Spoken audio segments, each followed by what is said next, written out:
patient has been wearing a snap-on denture for quite a while, and she mentioned on the phone that she just needed to come in, that there was something going on, and her dentures weren't sticking.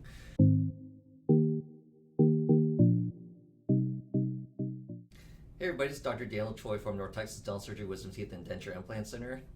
And I'm Dr. Jed Woldridge. All right, so we had a case come in the other day. Patient has been wearing a snap-on denture for quite a while, and she mentioned on the phone that she just needed to come in, that there was something going on, and her dentures weren't sticking. So based off of that phone call, what are your immediate thoughts? My immediate thoughts are possibly that it's an attachment issue. Right. If it's not staying in place, and so maybe the attachments had worn out. Right. That would be my immediate. Okay. So, like what you're talking about is this a snap-on denture, right? Like we call them technically in our field implant over dentures, but people know them as snap-in dentures, snap-on dentures. So, I'd say one of the biggest issues that we see associated with when patients are complaining about their snap-on dentures is if during the surgery the implants aren't placed as parallel as possible, right? Because then if these implants aren't placed very parallel with each other, when we put this prosthesis on, it's not going to draw correctly and it's going to have an obstruction, right? So I gave a quick analogy. It's I just pull these chopsticks out of the kitchen, but if my implants are nice and parallel like this, and then my overdenture, my implant denture is snapping on like this, it's easy for that to go on correctly, okay?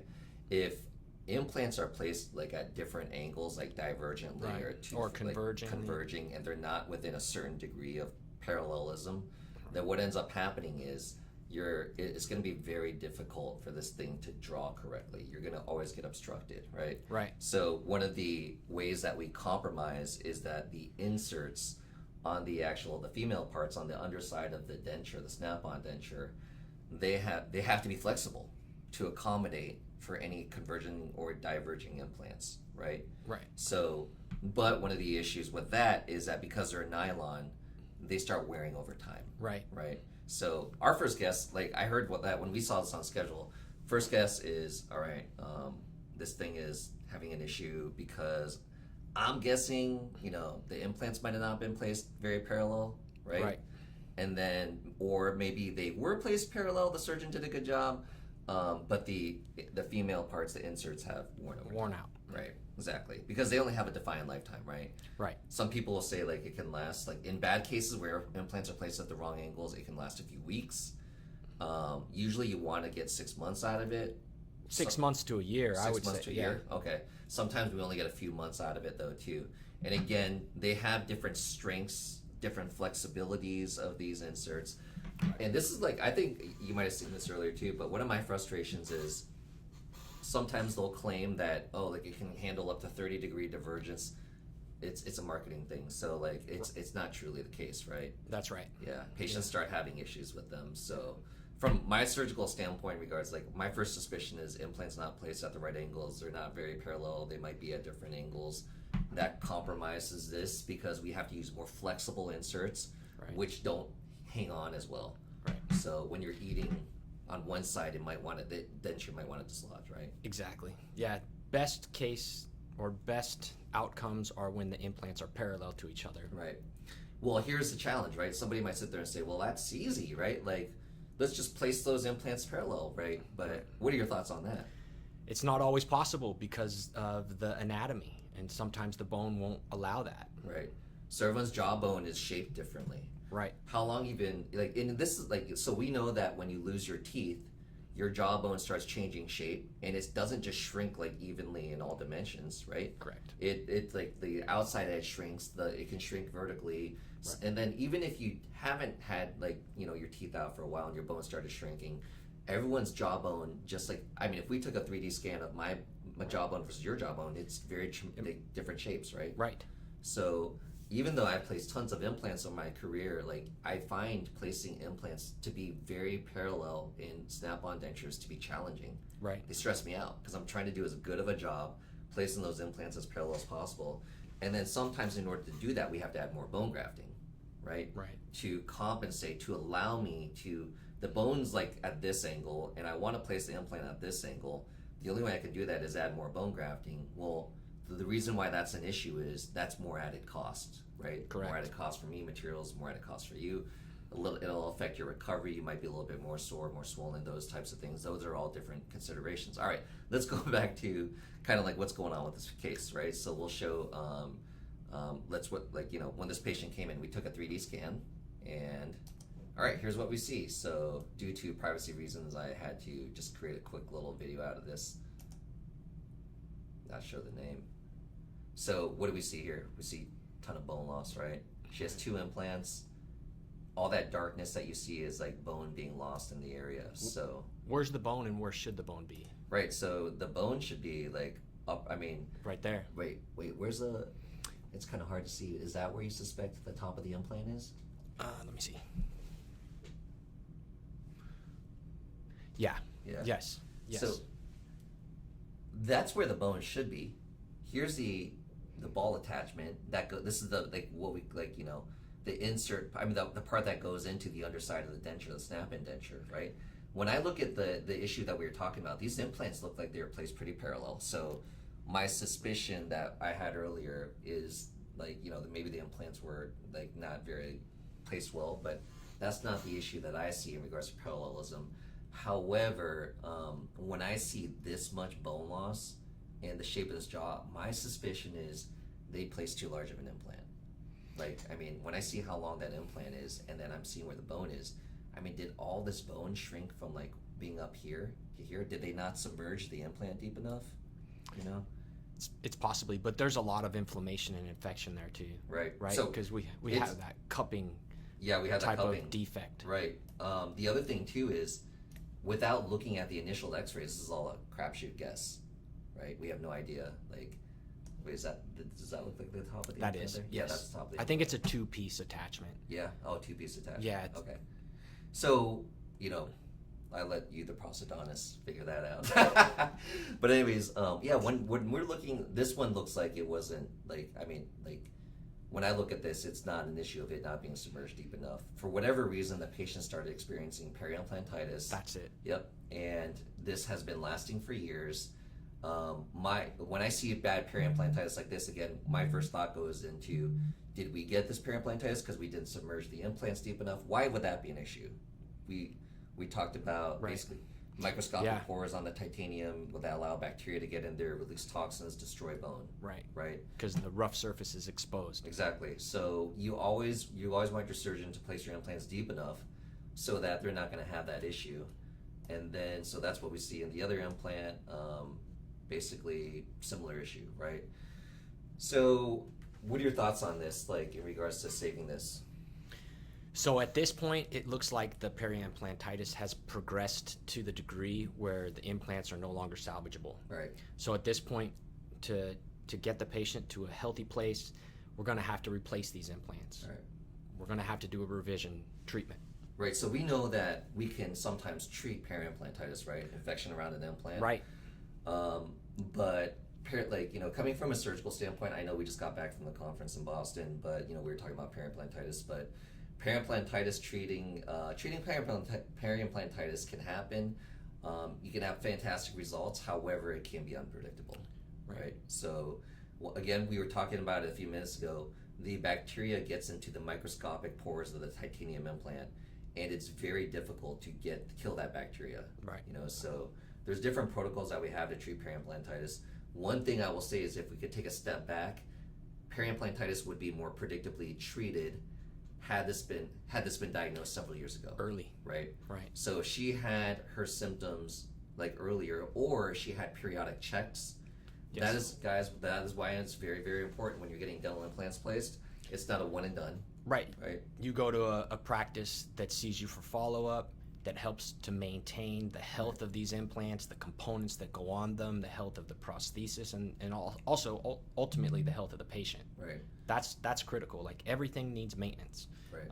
Everything that we do in life requires some sort of maintenance, and it's really important that wherever you have this treatment done, that they have a maintenance protocol in place to be able to serve you for many years to come. Right. And so helping it keep it clean, like during the maintenance appointments, what they do is they help keep it clean, They do X-rays, Evaluate right? the health of the Right, implants. the tissues around it. Right. So these are things that could have been caught earlier, and therefore versus now having to go the option of take the implants Total out. replacement. This is a catastrophic failure. Right. So there's other cases I've definitely seen like this too. I created another video, but I'll link that above. But there was a patient that had all-on-4 done 10, 15 years ago in Houston, and I think she had one cleaning in that time, and she was symptomatic. And we brought her in, took a 3D scan. She had a huge infections around 2 of her bottom 5 implants. And when we were unscrewing the prosthesis, 2 of the implants actually came out with it. Oh God. Yeah. So a lot of pus. Like literally her jaw was almost broken because so much infection had destroyed her jawbone in that area. Because So, she had never had any kind of follow-up. one cleaning, she said. Oh wow. Yep. So it's very important that you address your prosthesis, whether it's an all-on-4 snap-on denture. That it is maintenance, right? It's like maintenance on our house, maintenance on our garden, our Right. landscaping, maintenance on our yards, maintenance on our cars. Yeah. Same thing goes with this.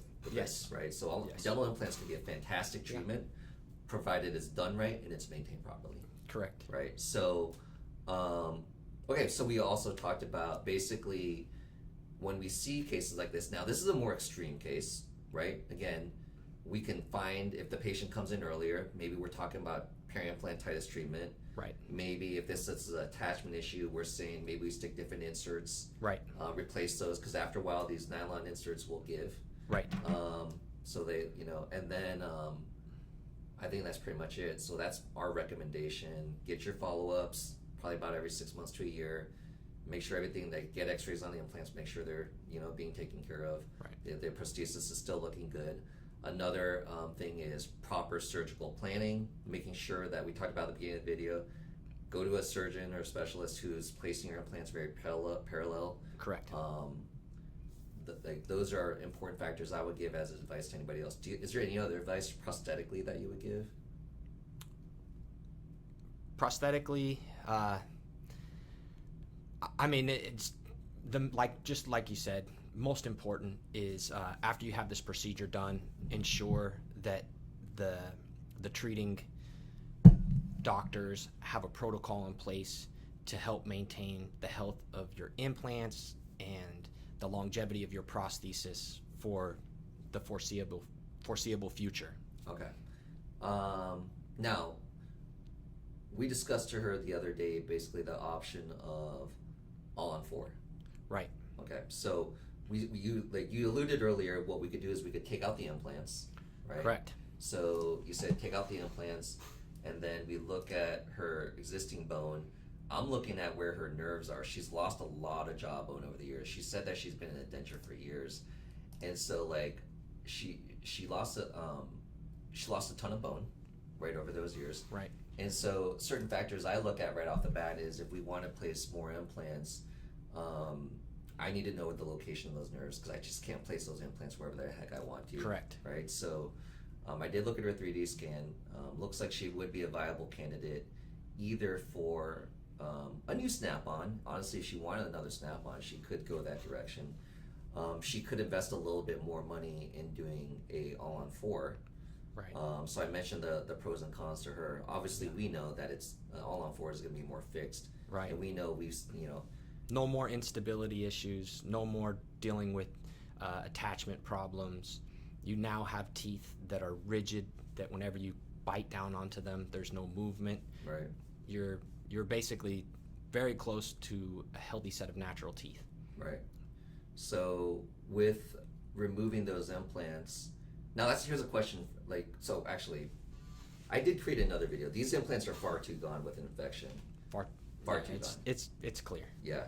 But there are cases, actually we're going to create another video right now. There's another case for a patient. We're going to talk about whether we can use existing implants going from a snap-on denture to an all-on-4. Okay. This patient's really unsatisfied with their snap-on denture. We didn't do this unit. We actually had someone contact us from a different part of the country and see whether we would be able to help them out. So let's talk about that case next.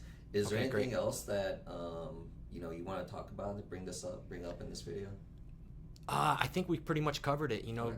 The real take home there is just make sure that wherever you go, they have that follow-up program in place, and you stick to it to ensure the health of your implants.